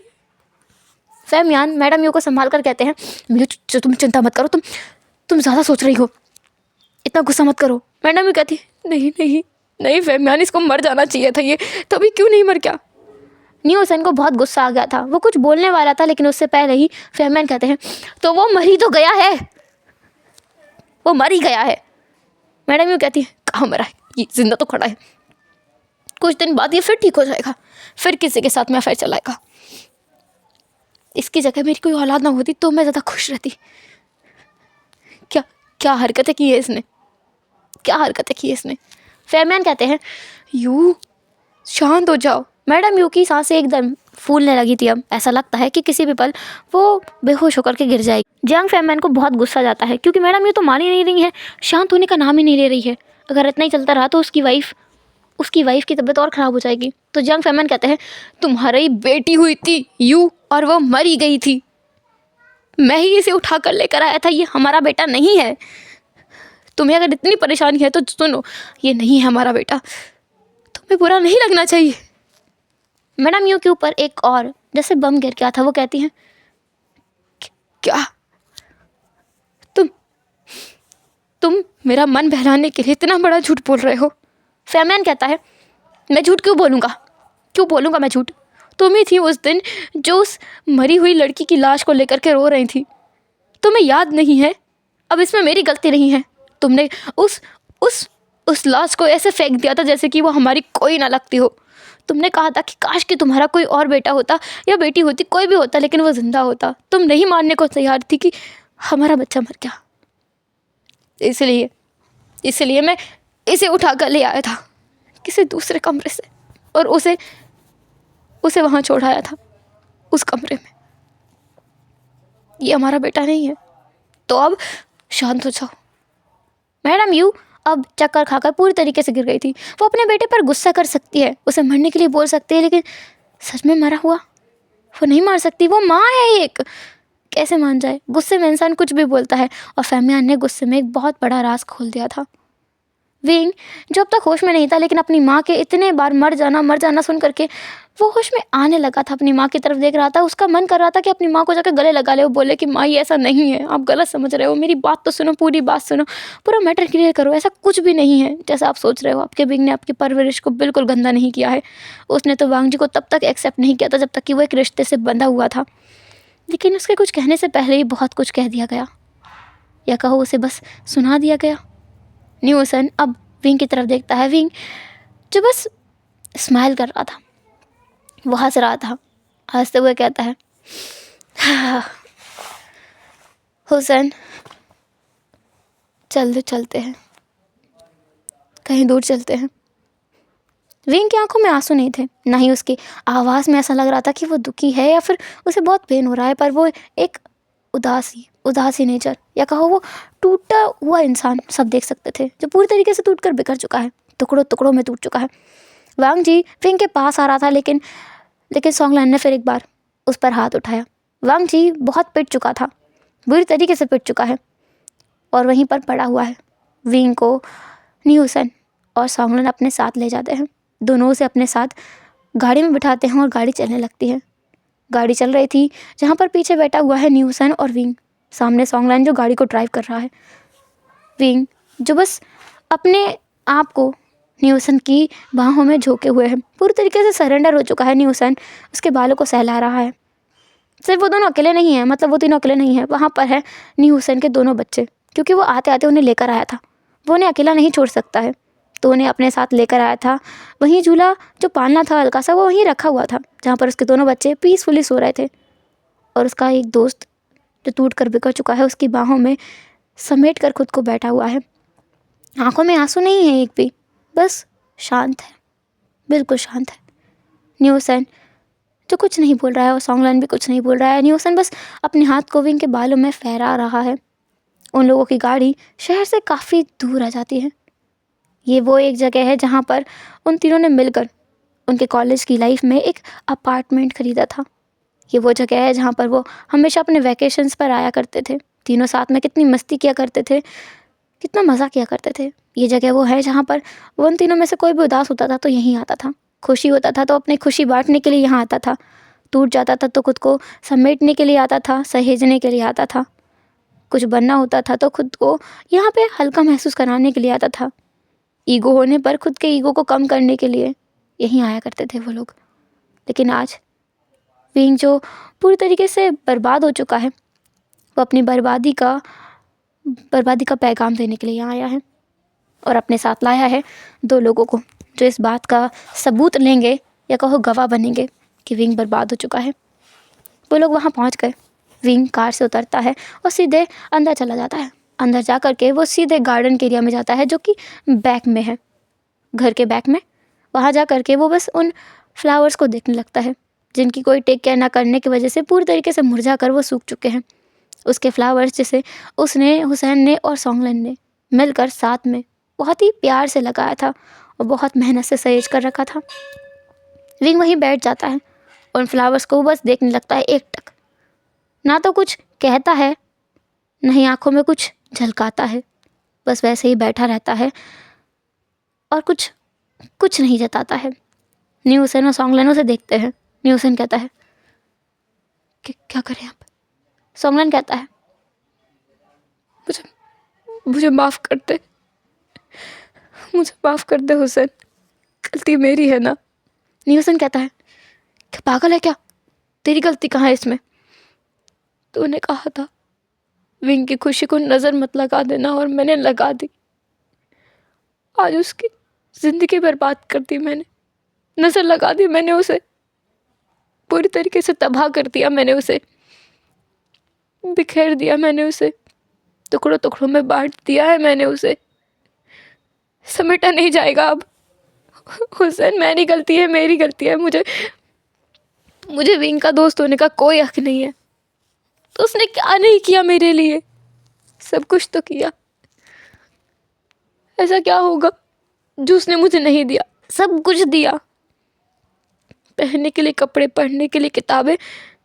जब मेरे पास एक पैसा नहीं था, उसने मुझे पढ़ा लिखाया, अपने साथ बैठने लायक बनाया और अपनी कंपनी में काम भी दिया। पूरी ज़िंदगी उसके नाम थी और अभी देख मैंने उसकी ज़िंदगी ही अपने नाम से मिटा दी। हुसैन नहीं, हुसैन सॉन्गलैन को पकड़ता है। सॉन्गलैन जो एकदम पागल हुए जा रहा था, वो कहता है मुझे जीने का कोई हक नहीं है। मैंने विंग को जिंदा लाश बना दिया। वो देख कुछ नहीं कर रहा है, वो मुझे जीने का कोई हक नहीं है, मैं जा रहा हूँ, मुझे मरना है। सॉन्गलैन जो अपने आप को समेट रहा था इतनी देर से, बुरी तरीके से वो टूट चुका था, क्योंकि अपने दोस्त की इतनी बुरी हालत उसने पहले भी कभी नहीं देखी थी। जब उसे फैंग छोड़ के गया था तब भी विंग की इतनी बुरी हालत नहीं थी। नहीं, हुसैन फैंग को सॉन्गलैन को पकड़ता है, उसे एक चांटा लगाते हुए बोलता है कहीं मत जा, मैं एक को नहीं संभाल पा रहा हूँ और तू दूसरा बनने की कोशिश कर रहा है। हमें विंग का सहारा बनना है, टूटना नहीं है, खुद को जोड़ कर रखना है ताकि उसे समेट सकें। तू क्या समझता है, तू इतना कैसे गिर गया सॉन्गलैन? तू एक अच्छा दोस्त नहीं है, बिल्कुल नहीं है विंग का एक अच्छा दोस्त। अभी उसे ज़रूरत है हमारी और तू कैसी बकवास कर रहा है? उसके सामने जिक्र मत कर इन चीज़ों का, जाने देने। और विंग तबाह नहीं हुआ है, वो आबाद हुआ है। देख, वो रिश्ता अगर जुड़ जाता, इसके बाद सब कुछ खुलासा कर पाता, तो विंग और बुरी तरीके से बिखर जाता। लेकिन अभी देख, वो अपनी जगह पर है, अभी भी हम उसे वापस ला सकते हैं, उम्मीद है, उम्मीद मत छोड़। विंग कहता है कभी कभी कभी होप नहीं छोड़नी चाहिए, किसी भी पल कुछ भी हो सकता है। ज़िंदगी अनप्रेडिक्टेबल है, कोई उम्मीद नहीं है, कोई कोई सोच भी नहीं सकता कि अगले पल क्या होगा। समझ रहा है सॉन्गलैन? सॉन्गलैन कहता है पर मैं कैसे मदद करूँ उसकी?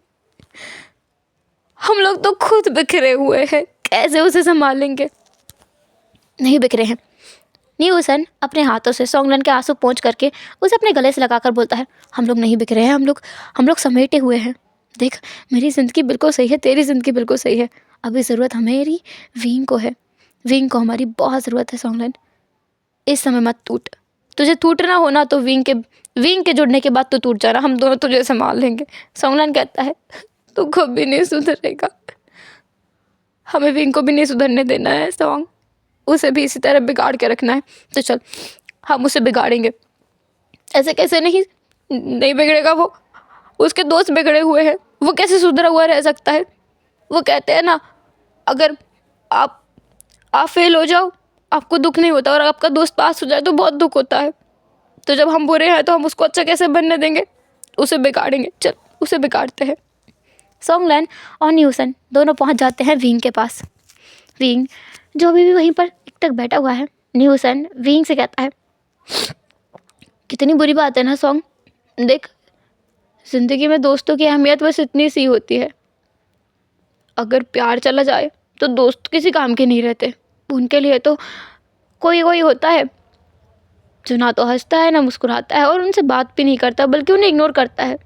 देख, हम लोग यहाँ पर कितने देर से हैं, हम लोग दोपहर में उठाकर इसके लेकर आए थे, इस कचरे के डिब्बे को, और ला करके यहाँ पटक दिया था। अब देख, ये तो बदबू मार रहा है, कुछ बोल ही नहीं रहा है। विंग न्यूसन की तरफ देखता है, फिर एक बार सॉन्गलैन की तरफ देखता है। सॉन्गलैन बोलता है नहीं, ये कचरे का डिब्बा नहीं है, ये तो ना किसी का पो है। हाँ, तभी तो इतनी गंदी बदबू मार रहा है, कुछ नहीं बोल रहा है, बस गंदगी फैला रहा है। विंग उन दोनों की तरफ देखता है और कहता है मैं यहाँ डिप्रेशन में हूँ, तुम लोगों को मुझे संभालना चाहिए। तुम लोग मुझे, एक बोल रहा है मैं कचरे का डिब्बा हूँ, एक बोल रहा है मैं किसी का पो हूँ, तुम चीज़ क्या हो? न्यूसन बोलता है तेरे दोस्त हैं और क्या, तू कचरे का डिब्बा है और वो किसी का पो है, और मैं किसी के बाल साफ करने का शैम्पू। विंग और सोंगलन दोनों न्यूसन को घूर कर देखते हैं। न्यूसन कहता है अच्छा ठीक है, अगर मैं बाल धुलने का शैम्पू हूँ तो तुम नहाने के साबुन बन जाओ विंग, और वो बन जाएगा कपड़े धोने का साबुन। सोंगलन कहता है क्यों, मैं नहाने का साबुन क्यों नहीं बन सकता, तू बन जाना कपड़ा धोने का साबुन, मैं क्यों बनूँ। न्यूसन कहता है अजीब इंसान है, तो ठीक है तू बन जा नहाने का साबुन, मैं तो आसमान का तारा बनूंगा, चमकूंगा, मजा आएगा। सोंगलन कहता है ऐसे कैसे, तो मैं क्यों बनूं साबुन, मुझे भी तारा बनना है। न्यूसन कहता है देख रहा है विंग, ये मेरी नकल करने की कोशिश कर रहा है। मैंने कहा मैं साबुन बनूंगा तो ये साबुन बनता है, अब मैं कह रहा हूँ तारा बनूंगा तो ये तारा बनता है। मैं क्या हूँ, मैं अंधेरा हूँ ना, है ना। न्यूसन कहता है नहीं, तू अंधेरा नहीं है, तू तो वो सन है जो हर तरफ रोशनी करता है, तू सूरज है जो हर किसी को आबाद करता है, हर किसी की ज़िंदगी में रोशनी घोलता है और खुद जलता है ना।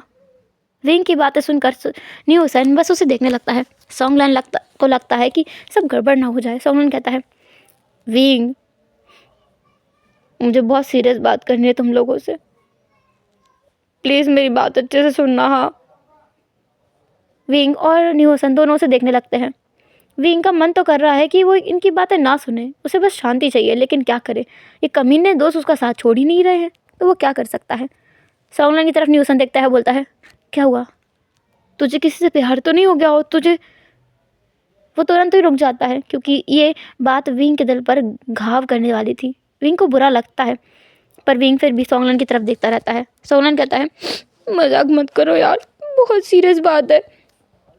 मैं आज सुबह 3 बजे का उठा हूँ, बहुत सारा काम किया मैंने आज दिन भर में। मैंने इतना काम किया कि मैं ब्रेकफास्ट लंच सब कुछ करना भूल गया। इतनी मेहनत की मैंने आज के लिए, इतने अच्छे तरीके से मैं तैयार हुआ, सब कुछ किया मैंने। मैं वेन्यू में पहुंचा, पर मैंने अब तक खाना नहीं खाया, मुझे भूख लगी है। न्यूसन और विंग एक दूसरी तरफ देखते हैं। विंग बस थोड़ा सा रिला देता है कि इसका कुछ नहीं हो सकता। उसे हंसी तो नहीं आई, लेकिन वो सा रिला देता है। न्यूसन हंसते हुए बोलता है अच्छा था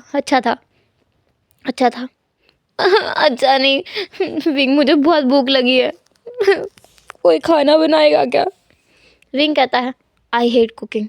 न्यूसन कहता है हाँ, मेरी शादी हो चुकी है, मैं ही बनाऊंगा, चलो तुम दोनों को खिलाता हूँ। मेरे 2 नन्हे शैतान वो भी जाग गए होंगे, चलो ना दोनों संभालते हो उन्हें। विंग और सोंगलन को ले जाता है हुसैन अंदर ले जाकर, और उन दोनों के हाथ में एक बच्चा थमा देता है।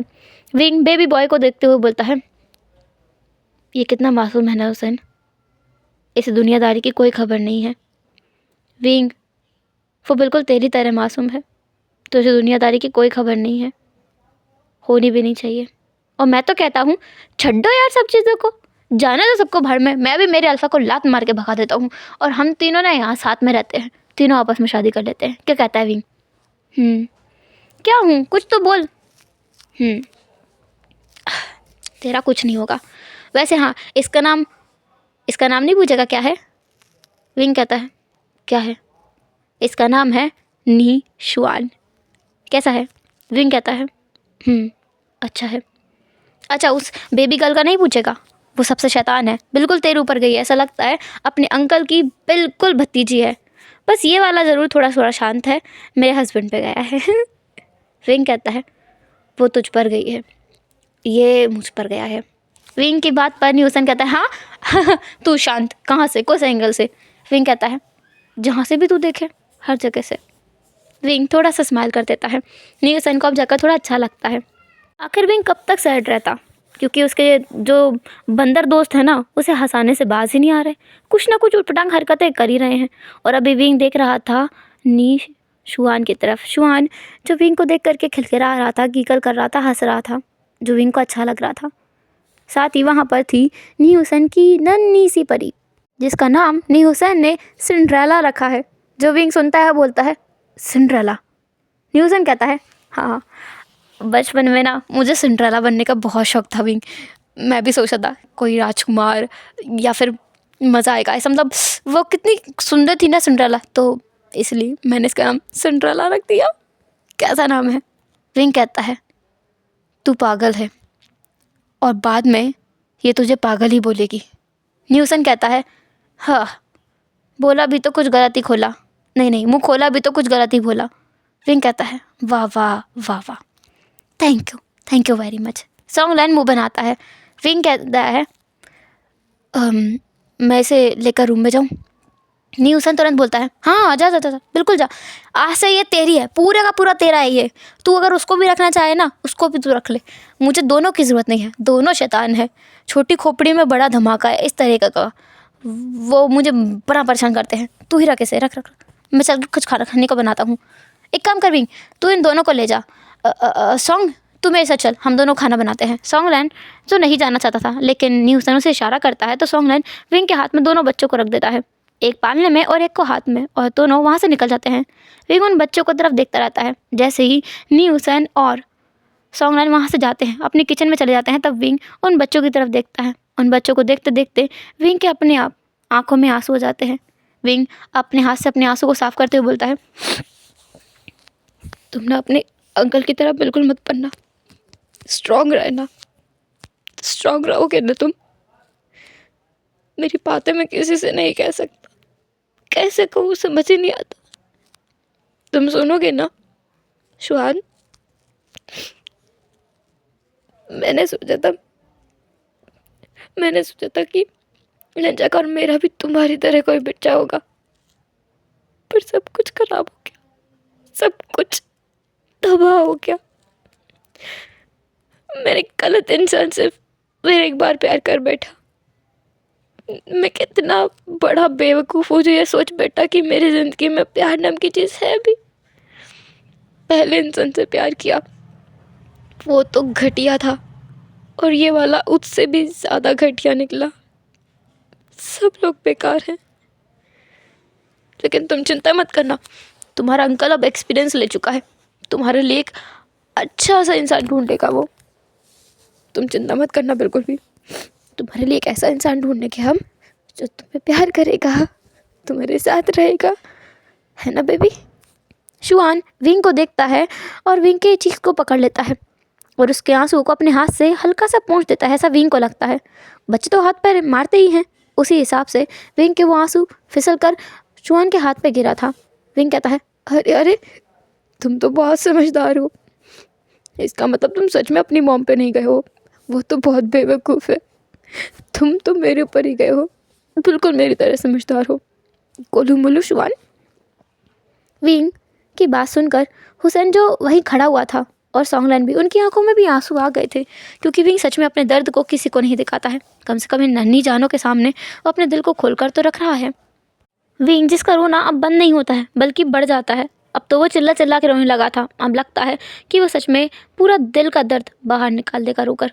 हुसैन और सॉन्गलैन विंग के पास पहुंच जाते हैं, बच्चों को उसे थोड़ा दूर करके रख देते हैं। हुसैन उन्हें संभालने लगता है और सॉन्गलैन विंग को अपने गले से लगा लेता है। विंग कहता है सॉन्गलैन ऐसा क्यों होता है हर बार, मेरे साथ ही क्यों? क्या मैं इतना बुरा हूँ कि मैं किसी को डिजर्व नहीं करता, कि सारे बेकार लोग मेरी ज़िंदगी में आते हैं? बचपन से मुझे ऐसा लगता आता था कि मॉम एंड डैड अचिंग से ज़्यादा प्यार करते हैं, मुझसे कम करते हैं। और फिर मिला मुझे फैंग, वो कमीना, वो भी मुझे अकेला छोड़ के भाग गया। मैं अपनी ज़िंदगी जी रहा था ना, फिर भी मॉम एंड डैड मुझे फोर्स करते रहे, शादी करो शादी करो शादी करो। मैंने क्यों की? नहीं करनी चाहिए थी। फिर प्यार हुआ, फिर एक बार धोखा मिला, और अब तो पता चलता है कि जिस माँ बाप से इतना प्यार किया मैंने, वो मेरे नहीं है। मैं कैसे मान लूँ कि वो मेरे माँ बाप नहीं है? मैं कैसे मान लूँ? बताना सॉन्ग, मैं कैसे मान लूँ? उस माँ ने मुझे अपने हाथ से खाना खिलाया, उस पिता ने मुझे स्कूल में पढ़ाया, इस काबिल बनाया। मैं उनका अपना नहीं था, फिर भी इतना कुछ किया, और मैंने उनके बेटे को जेल भेज दिया, वो भी किसी और लड़की के लिए। मैं कितना गंदा इंसान हूँ। कितना बुरा इंसान हूँ।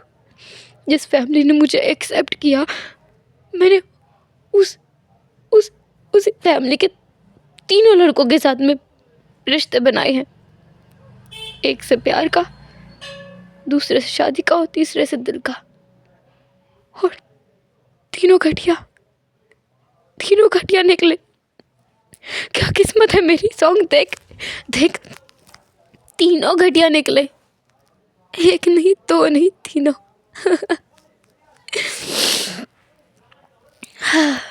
मेरी किस्मत में ना लिखा ही नहीं था। मुझे उम्मीद ही नहीं करनी चाहिए। गलती मेरी है। भरोसा नहीं करना चाहिए मुझे, है ना। सॉन्ग लाइन विंग की बैग को थपथपाते हुए बोलता है, इतना मत सोच विंग, तू ज़्यादा सोच रहा है। ऐसा कुछ नहीं है, ऐसा ही है। जिससे प्यार किया सब लोग बेकार निकले हैं। सब बेकार है। मॉम ने मुझे बर्थ नहीं दिया, पर वो मेरे साथ रही तो है ना इतने दिनों तक, इतने सालों तक।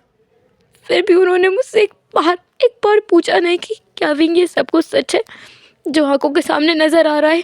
क्या वैसा ही है, या फिर ये बात गलत फहमी? लेकिन नहीं, उन्होंने नहीं पूछा मुझसे। क्या इतना ही भरोसा था उन्हें मेरे ऊपर? क्या इतना ही विश्वास करती थी वो मेरे ऊपर कि बस एक बार मुझे एक्सप्लेन करने का मौका नहीं दिया, बस मुझे ब्लेम कर दिया कि हाँ मैं ऐसा हूँ। बताना सॉन्ग, क्या मैं डिजर्व नहीं करता एक एक्सप्लेनेशन? क्या मैं एक एक्सप्लेन नहीं कर सकता था? बस सुन लेते। नहीं मानना था ना मानते, पर सुन तो लेते ना। नहीं सुना ना। विंग, हम समझते हैं ना तुझे। देख, हम आज भी तेरे साथ खड़े हैं। ऐसा नहीं है कि तुझ पर कोई भरोसा नहीं करता है। बहुत लोग हैं विंग अभी भी बाकी, जो लोग तेरी परवाह नहीं करते हैं। तू उनके लिए जीता हुआ आया था आज तक। आज से उनके लिए जी जो तेरी परवाह करते हैं। वैसे भी मैं उसे वापस लेकर आने वाला हूँ। विंग कहता है, नहीं, उसे इस बारे में कुछ मत बताना। उसे मत बताना। वो क्या सोचेगा मेरे बारे में? नहीं, उसे बिल्कुल मत बताना तुम। प्लीज़ मत बताना। सॉन्ग बोलता है, नहीं विंग, अब मेरे पास वही एक तरीका बचा है। तू अब किसी के लिए मत जी, किसी के लिए कुछ मत कर। सिर्फ उसके लिए जिए और वो तेरे लिए जिएगा। बस इतना ही काफ़ी रहेगा। वैसे भी तूने जो कहा था वो हो गया है। विंग कहता है, हो गया? कब हुआ? कल रात को मैंने उसे कंप्लीट किया है। सारा काम पूरा हो चुका है। अब कोई तुझे उससे अलग नहीं कर पाएगा। कोई भी क्यों ना आ जाए इस दुनिया में, वो तुझे उससे दूर नहीं कर पाएगा। वो सिर्फ तेरा रहेगा। विंग कहता है, वो मेरा रहेगा। हाँ। सॉन्गलाइन कहता है, मैंने उसे यहाँ बुला लिया है। विंग कहता है, यहाँ क्यों बुलाया? अभी मैं ठीक नहीं हूँ। अभी मैं कैसे मिलूँगा उससे? वो क्या सोचेगा मेरे बारे में? कैसे देखेगा मुझे? वो क्या करेगा? मैं कुछ नहीं करूँगा। कुछ नहीं करेगा वो। तू चिंता मत कर, कुछ नहीं करेगा। विंग कहता है, नहीं, ये अच्छा नहीं रहेगा। तू समझ नहीं रहा है। वो क्या सोचेगा मेरे बारे में? नहीं, ऐसा नहीं होना चाहिए। नहीं, बिल्कुल नहीं। सब लोग उसको मना करते, उसे मना करते। डोर बेल बज जाती है। विंग कहता है, क्या ये वो है? नहीं, उसे मत लेके आ सॉन्गलाइन, उसे मत लेके आ। सॉन्गलाइन कहता है, मैं नहीं लेकर आ रहा हूँ। तू जा रहा है उसे लेने के लिए, वरना वो दरवाजे पे खड़ा रहेगा। तू जानता है वो यहाँ से नहीं जाएगा। तू जाके उसे लेकर आ, जा। विंग कहता है, नहीं, मैं नहीं जाऊँगा। मेरी हिम्मत नहीं है उससे आंखें मिलाने की, उसे कुछ भी बताने की। मैं कैसे एक्सप्लेन करूँगा सब कुछ उसे? मैंने उससे कहा था जब भी हम मिलेंगे, और मैं नहीं, मुझसे नहीं होगा। सॉन्गलाइन कहता है, तुझसे नहीं होता है तो मत कर, पर मैं दरवाज़ा खोलने के लिए नहीं जाऊँगा। वो तुझे पता है, वो यहाँ तो उससे मिले बिना वापस नहीं जाएगा। और अब वो वापस नहीं जाएगा। वो अपना सारा समेट बांध करके यहाँ आ चुका है, कहीं नहीं जाएगा वो। विंग जो वहीं बैठा रहता है कुछ देर, लेकिन डोरबेल जो कि बंद होने का नाम ही नहीं लेती है, तो विंग अपने आप को फोर्स करता है कि अब तो उसे जाना ही पड़ेगा, कुछ भी क्यों ना हो, उसे ये सब कुछ झेलना ही पड़ेगा। विंग पहुंच जाता है दरवाजे के पास। दरवाजे पे हाथ रखता है और दरवाज़ा खोल देता है। और यहीं पर हम आज के सीन को कट करते हैं। 1 घंटे का एपिसोड हो चुका है। अब कुछ लोग बोलेंगे इस एपिसोड में बहुत ज़्यादा सैडनेस था, तो मैं एक चीज़ बोलूँ, सैड तो होगा ही, स्टोरी लाइन है मेरी। थोड़ा बर्दाश्त करो, थोड़ा सा वेट करो। इतने सारे हैप्पी एपिसोड्स मैंने दिए हैं, आप लोगों को मज़ा आया है, आप लोग हंसे हो और बहुत ज़्यादा चिल किया है, आप लोगों ने मस्ती की है। थोड़ा ये भी बर्दाश्त करो। अब मैं जानती हूँ कि स्टोरी सुनने के लिए आप लोग आते हैं तो आप बस चाहते हैं कि मन फ्रेश हो जाए, पर किसने कहा है कि कुछ सैड सुन कर के मूड फ्रेश नहीं होता है? किसी ने कहा है क्या? नहीं ना। ये तो हमारे बिलीव्स हैं कि अगर मैं कुछ सैड सुनूंगी तो मेरा मूड ऑफ हो जाएगा। ऐसा नहीं होता है, बल्कि इमोशंस के उस भवंडर में बह कर के हमारी आंखें भी नम होती हैं और आंखें साफ़ होती हैं, उस तरीके से दिल भी साफ़ हो जाता है। और कभी कभी ज़िंदगी कुछ उन सवालों के जवाब मिल जाते हैं जिन्हें हम अक्सर अनकहे पहलुओं में ढूंढा करते हैं। तो बस इतना मान लो कि किसी को उनके सवाल का जवाब मिल जाएगा इससे, और आप लोग बस एंजॉय करो सारे इमोशंस को। ये भी एक सैलाब है, भवंडर है इमोशंस का, बह जाओ इसमें और जितना पानी हो सकता है उतना भर लो। अब गागर भरोगे या फिर अपने मन में एक सागर भरोगे, मुझे नहीं पता, जो भरना चाहो भर लो। चलो फिर मिलते हैं नई साल के दिन 2025 में। तब तक के लिए अपना ख्याल रखना। Bye bye. और हाँ, happy new year in advance. अब 12 बजे तो वीडियो डालूंगी नहीं मैं, तो सबसे पहले विश कर सकूँ इससे चाहे मैं आज के वीडियो में बता देती हूँ। तो हैप्पी न्यू ईयर। वो कहते हैं ना चाइनीज़ में, शिन नियन ख्वाला, शिन नियन ख्वाला।